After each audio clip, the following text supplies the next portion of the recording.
మీ ఎలాంటి వ్యాపార ప్రకటనలకైనా వెంటనే మా ఛానల్ సంప్రదించండి. అందరికి నమస్కారం, నేను శిరీష. ముందుగా అందరికీ శ్రీ పరాభవనామ సంవత్సర ఉగాది శుభాకాంక్షలు. ప్రస్తుతం మనతో పాటు ఉన్నారు ప్రముఖ ఆధ్యాత్మికవేత్త, జ్యోతిష్య పండితులు, శ్రీచక్ర ఉపాసకులు మణికంఠ శర్మ గారు. గురుగారితో మాట్లాడతాం. నమస్కారం గురుగారు. పరమేశ్వరార్పణమస్తు. గురుగారు, ముందుగా మీకు ఉగాది శుభాకాంక్షలు అండి.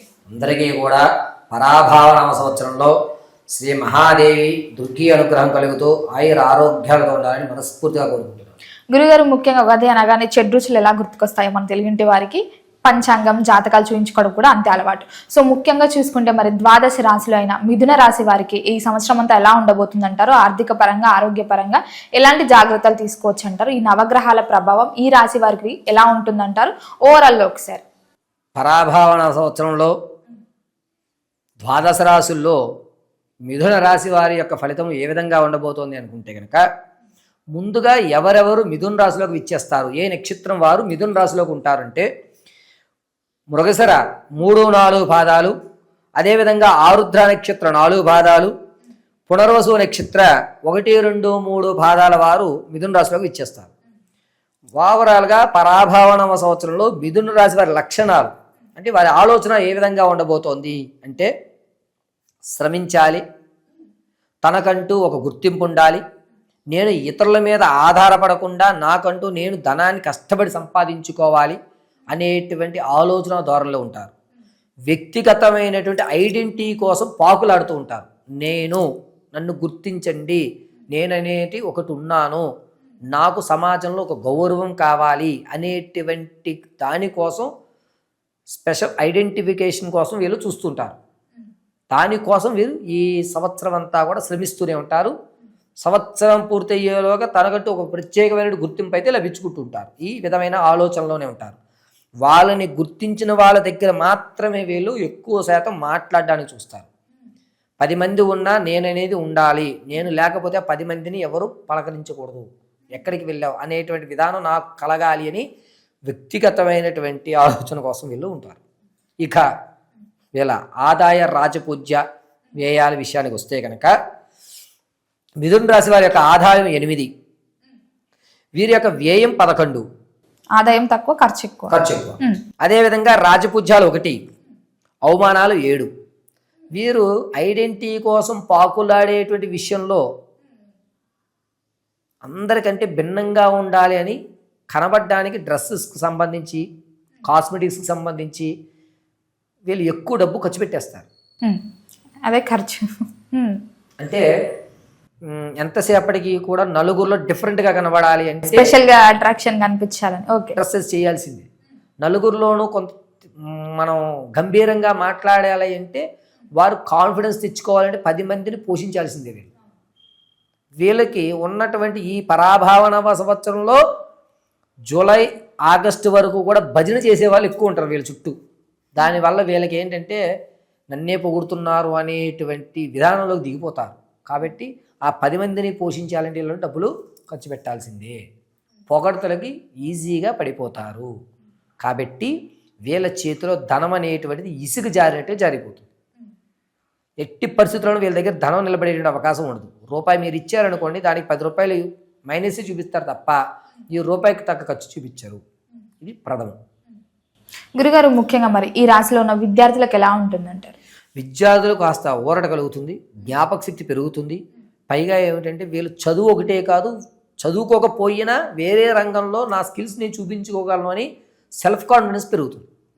సో వాళ్ళకి బాగుందని చెప్పచ్చు.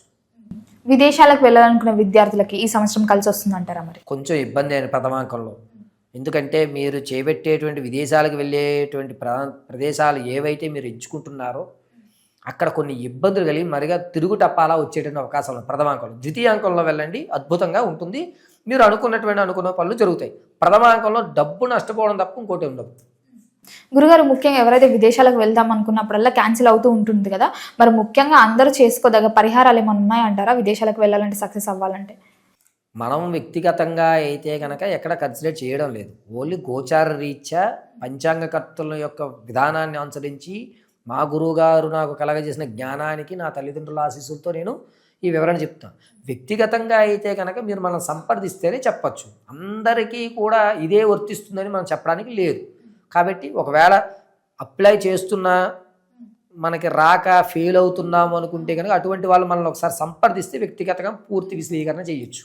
ఉద్యోగ వ్యవస్థలో ఉన్న వారికి ఎలా ఉంటుందంటారు? ఉద్యోగం మారాలి అనుకుంటే ఈ సంవత్సరం కలిసి వస్తుందంటారు? అవి అద్భుతంగా నిరుద్యోగులు మాత్రం శుభవార్త వింటారు. చక్కగా గవర్నమెంట్ ఉద్యోగంలో మంచి అవకాశాలు కనబడుతున్నాయి. ఇంతకు ముందు 1-2 విషయాల్లో తప్పిపోయిన వాళ్ళకి ఈసారి ఖచ్చితంగా జాబ్ వచ్చేటువంటి అవకాశం. ప్రమోషన్లో ఎవరైతే అనుకుంటున్నారో ఎప్పటి నుంచో చూస్తున్నారో అది వచ్చే అవకాశం కూడా ప్రథమాంకంలోనే ఉంటుంది. నిరుద్యోగులు మాత్రం కాస్త ఊరట కలుగుతుంది మొదటి అంకంలో అని చెప్పచ్చు. రెండో అంకం దగ్గరికి వచ్చేసరికి ఏంటంటే మనకి కావాల్సిన క్యాడర్ కంటే వేరే క్యాడర్ ఇస్తారు. మనం దేనికైతే అప్లై చేస్తున్నామో ఆ పోస్ట్ కంటే తక్కువ పోస్ట్లో మనం సెలెక్ట్ అవుతాం. ఓకే, తక్కువ పోస్ట్లో సెలెక్ట్ అవుతాం. సర్లే ఏదో ఒకటి ముందైతే ప్రవేశించండి అని మాత్రం నేను చెప్తాను. అది తక్కువగా వచ్చింది కదా మళ్ళీ ట్రై చేద్దాం, పెద్ద పోస్టులు ట్రై చేద్దామని కొంతమంది ఏం చేస్తారంటే వచ్చిన జాబ్ను కూడా రిజెక్ట్ చేస్తారు. రిజెక్ట్ చేయకండి. వచ్చింది ఏదైనా సరే భగవంతుడి అనుగ్రహానికి జాయిన్ అయిపోండి. అది మీకు కొత్త విషయాలు నేర్పుతుంది ఆ ఉద్యోగం. కాబట్టి ఉద్యోగులకు మంచి అవకాశం ఉంది. వచ్చినదే మనకు అనుగ్రహం అని చేయండి. వివాహ యోగం ఉందంటారా? అలాగే వివాహయుక్తం కోసం ఎవరైతే చూస్తున్నారో వారికి ప్రథమాంకంలో దగ్గర వరకు వస్తాయండి. దగ్గర వరకు వస్తాయి, ఇబ్బంది ఏం లేదు. కాకపోతే ఏమిటంటే ద్వితీయాంకం అద్భుతంగా ఉందని చెప్పాలి. ప్రథమాంకంలో వివాహం దగ్గరికి వస్తుంది, అవుతుందా లేదా సందిగ్ధంతో ఉంటారు. అవుతుంది అనేటి మాట ఎవరో ఒకరికో 2-2 అవ్వచ్చు కానీ ఖచ్చితంగా అవుతుందని చెప్పడానికి లేదు ప్రథమాంకంలో. ద్వితీయాంకం మాత్రం ఖచ్చితంగా అయిపోతుంది. వీరు పడమర తూర్పు దిశలో ఉన్నటువంటి సంబంధాలు అయితే కనుక ఖచ్చితంగా మీకు సెట్ అయిపోతాయి. మిగిలిన దిశలోంచి వచ్చేటువంటివి అటు ఇటు ఊగిసలాడతాయి. సంతాన యోగం ఉందంటారా? మరి సంతానానికి ప్రథమాంకంలో కొంచెం ఇబ్బంది ఉంటుంది, ద్వితీయాంకమే బాగుంటుంది. ప్రథమాంకంలో ఏంటంటే కన్ఫామ్ అయినా కూడా ఉమ్మనీరు వ్యవస్థలో ఇబ్బంది కలగడం కానీ శిశువు యొక్క ఆర్గాన్స్లో కొంచెం అటు ఇటు ఇబ్బందులు కలగడం కానీ జరిగేటువంటి అవకాశాలు ఎక్కువ గోచరిస్తున్నాయి. కాబట్టి అందులోనూ శని, కుజుడు, రాహు ముగ్గురు బలంగా ఉన్నారు, ఉన్నతమైన స్థాయిలో చూస్తున్నారు. కాబట్టి ద్వితీయాంకానికి ఎక్కువ ప్రాధాన్యత ఉంది సంతాన విషయంలో. మొదటి అంకంలో కొంచెం ఇబ్బంది. మరి ఈ సంవత్సరంలో తల్లిదండ్రులు పిల్లల పట్ల ఎలాంటి జాగ్రత్తలు తీసుకోవచ్చు అంటారు? పిల్లల పట్ల జాగ్రత్త తీసుకోవడం అనే దానికంటే వారికి అవగాహన కలిగించండి అని మాత్రం నేను చెప్తాను. ఎందుకంటే వారు తీసుకునే నిర్ణయాలు తప్పులుగా ఆలోచన విధానంగా ఉంటుంది. దూరపు కొండలు నునుపు అనే పరంగా ఉంటుంది. కాబట్టి తల్లిదండ్రులు పిల్లలకి ఒక విధానం చెప్పండి, ఇది మంచి ఇది చెడు అని చెప్పండి. వాళ్ళు అర్థం చేసుకుంటారు. ఖచ్చితంగా వీళ్ళకి ఆలోచన చేసే శక్తి ఉంది, కానీ నిర్ణయాలు తప్పు తీసుకుంటున్నారు. కాబట్టి మీరు అవగాహన కలిగించండి. జాగ్రత్తలు అవసరం లేదు, అవగాహన కలిగించగలిగితే సరిపోతుంది. గురుగారు, ముఖ్యంగా మరి ఈ మిథున రాశి వారి స్వభావం ఎలా ఉంటుందంటారు? వీరి యొక్క స్వభావం ఏంటంటే వ్యక్తిగతంగా నిలబడదాము, తనకంటూ ఒక ఐడెంటిటీ గురించి పాకులాడతారని ఇంతకుముందు మనం చర్చించున్నట్టుగా వీళ్ళు ఏంటంటే అందరికంటే డిఫరెంట్గా కనబడాలంటే ఎలా ఆలోచించాలి అనేటువంటి విధానంలో తప్పు అడుగు వేస్తారు. కొత్త కోణాలు వెతుకుతారు. కొత్త కోణం వెతకడం తప్పు కాదు, కానీ వెతికేటువంటి దారులు తప్పు. అర్థమైందండి? వెతికేటువంటి దారులు తప్పు. ఆ దారిని తల్లిదండ్రులు సవ్యంగా చెప్పగలిగితే ఆ కొత్త దారి సమాజంలో కొత్త మార్పును తెస్తుంది. కాబట్టి మారేటువంటి విధానాన్ని కరెక్ట్గా చెప్పండి. అకస్మాత్తుగా ధనలాభం గురించి కోర్టు కానీ తాత ముత్తాతల నుంచి కానీ లభించేటువంటి ఆస్తి ఏదైతే ఉందో అది జూలై వరకు ఆశించద్దు. నేను ఇప్పిస్తాను అని చెప్పి ఎవరు మిమ్మల్ని డబ్బులు అడిగినా ఇవ్వకండి. జూలై తర్వాత నుంచి నవంబర్ మధ్యలో ఖచ్చితంగా మీ పూర్వీకుల ఆస్తి మీరు తింటారు. జూలై నుంచి నవంబర్ మధ్యలో ఖచ్చితంగా మీ యొక్క పూర్వీకుల ఆస్తి మీకు వచ్చేటువంటి అవకాశం లభిస్తుంది.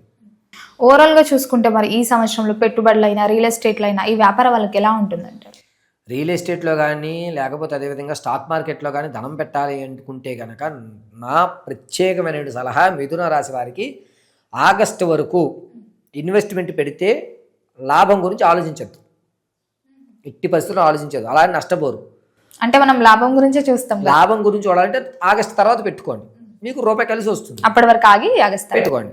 లేదు అనుకుంటే ఇప్పుడే ఉన్నాయి మళ్ళీ దీన్ని దేనికైనా ఖర్చు పెట్టేస్తానేమో అని భయం ఉంటే ఇప్పుడు పెట్టేసుకోండి, కానీ లాభం గురించి మాత్రం అస్సలు ఆశపడద్దు. వ్యాపారాలు చేస్తానంటారా? వ్యాపారాల్లో మీకు ఐరన్, ఫ్యాబ్రిక్ బిజినెస్ కానీ, బట్టలకు సంబంధించి కానీ, లేదా మెడికల్ హోల్సేల్కి సంబంధించి కానీ ఈ 3 రంగాలు అద్భుతంగా కలిసి వస్తాయి. భూ సంబంధిత కూడా చేయొచ్చు. అంటే వ్యవసాయం చేయడము, చిన్న చిన్నగా మనం కొత్తిమీర కానీ కరివేపాకులు కానీ ఇటువంటి పంటలు పండించే వాళ్ళు ఉంటారు కదా, బిజినెస్ అంటే ఉద్యోగం చేస్తూ బిజినెస్ చేద్దామనే ఆలోచన. ఈ 4 రంగాలు కలిసి వస్తాయి వీళ్ళకి. అది కూడా వీరు ప్రత్యక్షంగా కానీ పరోక్షంగా కానీ ఎలాగైనా చేయొచ్చు. నష్టం అయితే రాదు. లాభాల దగ్గరికి వచ్చేసరికి ఆగస్టు తర్వాతే లాభాలు వస్తాయి. ఆగస్టు వరకు మీ శ్రమకి ఆ పెట్టుబడికి అలా సరిపోతుంది. ఆర్థిక పరంగా ఎలా ఉంటుందంటారు మరి? ఆర్థికంగా ఖర్చు ఎక్కువ అయిపోతూ ఉంటుంది.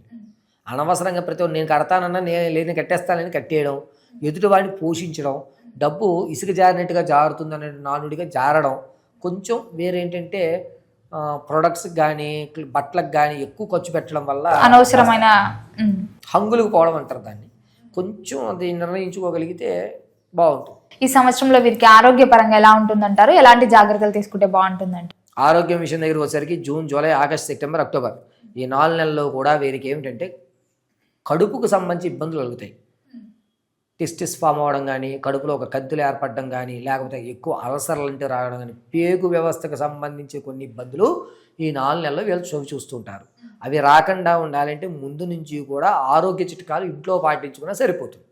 ఈ 4 నెలలు భోజనం విషయంలో చాలా జాగ్రత్తగా ఉండాలి. ప్రయాణాలు చేస్తున్నప్పుడు మీరేం తింటున్నారో 1-2 సార్లు ఆలోచించుకుని తినండి.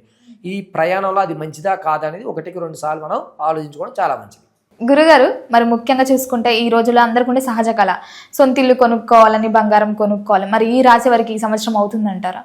మిథున రాశి వారు సొంత ఇంటి కళ అనేటువంటిది కొనుక్కుంటాను అంటే గనక ఉత్తర దిశగా కొనుక్కోండి, కలిసి వస్తుంది. మనం కొన్న తర్వాత దాన్ని అమ్ముకోకూడదు, దానికి ఇంకొకటి కొనుక్కునేటట్టుగా ఉండాలి. అంటే ఉత్తర దిశ మాత్రమే మిథున రాశి వారికి పనిచేస్తుంది. కొనుక్కునే అవకాశం ఉందా అనేటువంటి క్వశ్చన్లోకి వస్తే ఆగస్ట్ లోపు మీరు కొందాం అనుకున్న ఇల్లు ఖచ్చితంగా కొంటారు.